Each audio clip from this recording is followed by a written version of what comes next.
Good morning, fearless followers. It's Josh, and I'm here with your word of the day. And we're looking at James 4. And before we start, I just want to ask a question. What is the biggest source of conflict between you and someone else you know?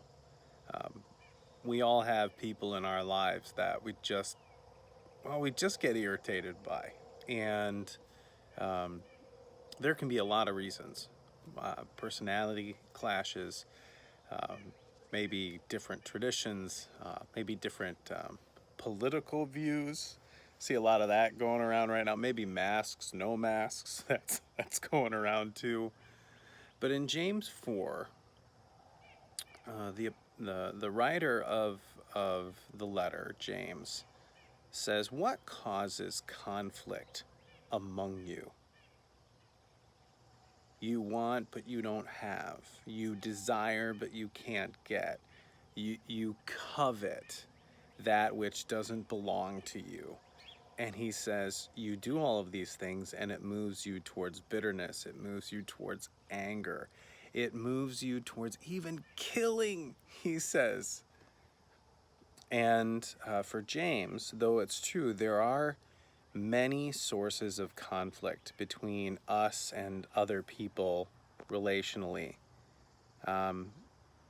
What he's saying is that our inability to find contentment in what we have inevitably leads towards friction between us and other people.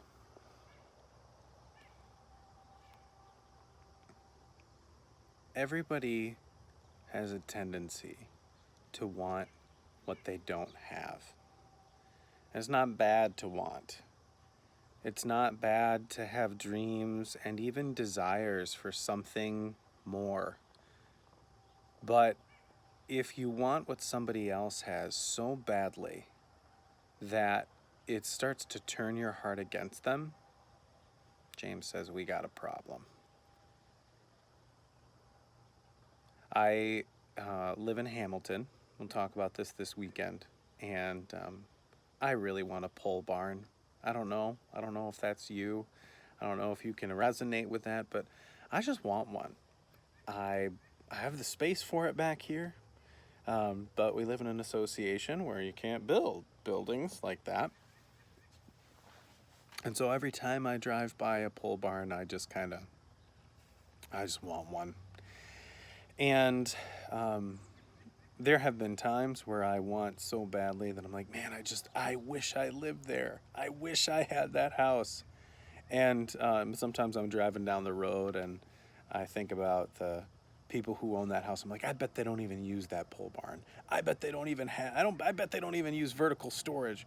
And I start to go off on kind of a little thing in my mind about how these people that I don't even know aren't using their pole barn to capacity.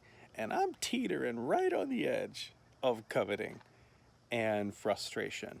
And I'm just curious, is that a source of frustration for you? Is that a source of conflict for you? Do you have somebody in your life who has something that you want and you just don't like them for it? If so, coveting's an issue. We're going to talk about that. And I want you to know, we can find peace from the conflict that we have with others when we are content with what God gives us. Yeah, I don't have a pole barn, but I have a lot. I have a wife who loves me, a son who loves me. I got a beautiful backyard with a garden, and I can do a lot with that. And if I never get a pole barn, if I never get one, I have Jesus.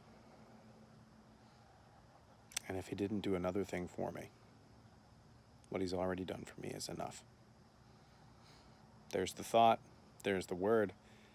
Have a great Saturday. We'll see you this weekend.